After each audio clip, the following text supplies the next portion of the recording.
JBN, we keep you informed. I am Michelle Jones, and in the news, St. Catherine South Police seized gun, man in custody. A team of officers assigned to the St. Catherine South Police seized a gun and 16 rounds of ammunition during a joint police military operation on Browns Lane, Central Village on Friday, May 13. One man was arrested in relation to the seizure. Reports from the Central Village Police are that about 9:35 p.m., lawmen were in the area when they saw a group of men whose actions arose their suspicions. On seeing the police team, the men ran. They were pursued. However, some of the men managed to escape and only one was caught. He was searched and a Taurus G3 9mm pistol with a magazine containing 16 rounds of ammunition found in his possession. He was taken into custody, but his identity has been withheld pending further investigations. 19-year-old St. Catherine man facing murder and gun-related charges.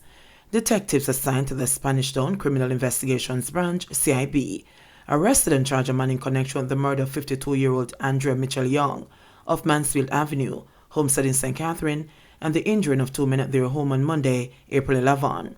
Charged is 19-year-old Eric Gordon, Bar Avenue, Homestead in St. Catherine. He has been charged with murder, illegal possession of firearm and ammunition, and 2 counts of wounding with intent. Reports are that about 3 a.m., Gordon and 2 other men, all armed with firearms, went to the home of the victims, kicked open the front door of their house, and opened gunfire, hitting all 3 people. The men then made their escape in the area. The victims were assisted to hospital by residents, where Young was pronounced dead and the others treated and released. On Monday, May 9, 2022, Gordon was accosted by the police and placed in custody. He was later identified by an eyewitness and charged after a question and answer session in the presence of his attorney. 3 men shot and injured on East Street, downtown Kingston. 3 men are nursing gunshot wounds this morning after being shot and injured on East Street, downtown Kingston, Friday night. The police's Corporate Communications Unit, CCU, confirmed that the incident took place about 9:09 p.m. It is reported that a group of people were at a shop when men on a motorcycle rode on the scene and opened fire, hitting them. Indicom probing fatal St. James Bar shooting, Coppin Hospital. The Independent Commission of Investigations, Indicom, is probing the shooting death of a man by a policeman at a bar on Jarrett Street in Montego Bay, St. James, on Friday night. Cadmar Beadle succumbed to his injuries in hospital this morning.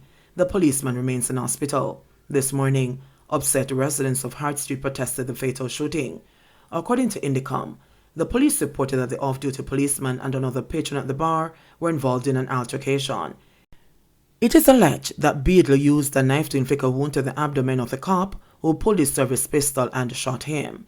Both men were taken to the Conway Regional Hospital, where Beadle succumbed while undergoing treatment. The injured policeman remains hospitalized.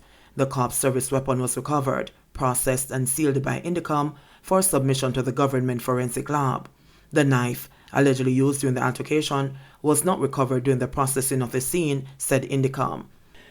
It said the policeman will be required to provide a statement and visit the commission at an appropriate time to be interviewed.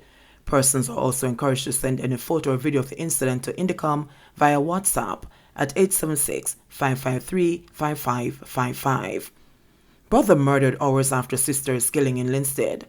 The brother of a woman who was killed by a gunman in Linstead, St. Catherine, Friday morning, was shot dead in the same community on Friday night. Neil Needham, a 29-year-old resident of Montgomery Avenue in Linstead, was killed and another man injured along King Street shortly before midnight. Hours earlier, his sister, Serena Needham, otherwise called Prettyfoot, was killed when gunmen broke into their home in Venice District in Linstead. Police are yet to confirm if both incidents are related, but reports suggest that the killings were carried out by the same group of gunmen. It is understood that the brother was at the scene of his sister's murder and promised that her killing would not go unanswered.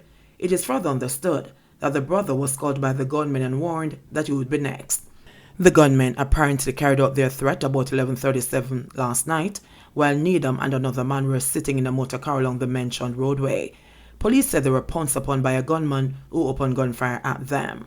The police were summoned, and on their arrival, both men were taken to hospital, where Needham was pronounced dead. The other man was admitted for treatment. In the earlier incident involving the female Needham, police said she and her father-in-law were at home about 2 a.m. when gunmen kicked open a door, took her outside and shot her.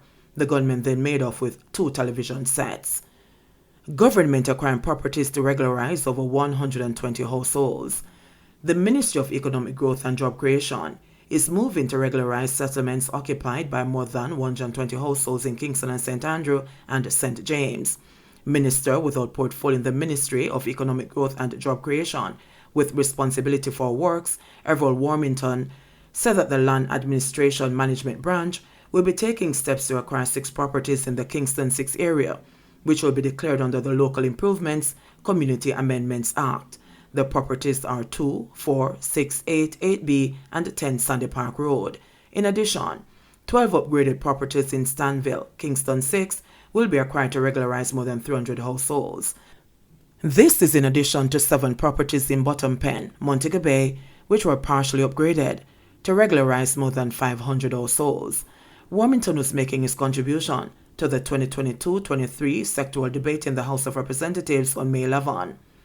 Meanwhile, he told the House that approximately 30 surveys will be conducted at a cost of $38 million, 23 of which are subdivision surveys, to facilitate the issuance of 735 new certificates of title. Security guard charged with murder. Kirk Gardner, 41, a security guard of Maple Leaf Avenue in Kingston 11, has been slapped with several charges, including murder, after he reportedly fatally shot another security guard on Ashoka Road in Kingston 11 on May 29, 2020. The charges were laid against Gardner on Friday, May 13, after he eluded the police for 2 years. Dead is Exwick Lawson, otherwise called Tata, 59-year-old of a White Lane address, also in Kingston 11. Reports are that about 5:05 p.m., Lawson was at a restaurant on Ashoka Road when Gardner and an accomplice drove up. Gardner and his accomplice exited the motor vehicle and opened fire at Lawson, who received multiple gunshot wounds to the upper body. Both men then escaped in the motor car. Lawson was taken to the Kingston Public Hospital by the police, where he died. Gardner was yesterday charged with murder, conspiracy to commit murder, 3 counts of illegal possession of firearm, and 4 counts of illegal possession of ammunition. Centon cops making progress, says DSP. The police in Centon have reported that they're making strides in locating and apprehending criminals who have been creating havoc in the parish. Among the arrests made over the past month are individuals who have been robbing motorists by posing as lawmen. In February, the parish's senior superintendent of police, Dwight Powell, expressed concern that the robberies committed by the men had resulted in a slight uptick in robberies at the start of the year. The men had been targeting drivers in the vicinity of Runaway Bay and Discovery Bay. There has been a reduction in these types of robberies since the culprits were taken into custody, said Deputy Superintendent of Police in charge of crime in St. Anne, Linton Bailey. We can recall that some time ago, some men traveling in a Toyota Axie motor car were accosting persons and robbing them. But we have managed to get the person, whom we believe is the main player, in custody, and we have seen a total reduction in these reports, Bailey told the monthly meeting of the St. Anne Municipal Corporation on Thursday. Also among those in custody are thieves who have targeted persons leaving financial institutions, and in recent times, establishments with slot machines. 336 new COVID-19 cases in Jamaica, 4 deaths reported. The Ministry of Health and Wellness reported 336 new COVID-19 cases and 4 deaths on Friday, May 13, bringing the infection total to 132,316 and total deaths to 2,999. The new cases comprise 208 females and 128 males, with ages ranging from 3 months to 87 years. The cases were recorded in Kingston and St. Andrew 78, St. Catherine 51, St. James 46, St. Anne 38, Westmoreland 35, Clarendon 34, Manchester 20, St. Elizabeth 12, Hanover 9, Portland 4, Trelawney 4, St. Mary 4, and St. Thomas 1. The deceased include a 78-year-old female from Clarendon who died in January 2021, a 68-year-old male from St. James who died in August 2021, a 78-year-old male from St. James who died in October 2021, an 87-year-old female from Clarendon who died in January 2022.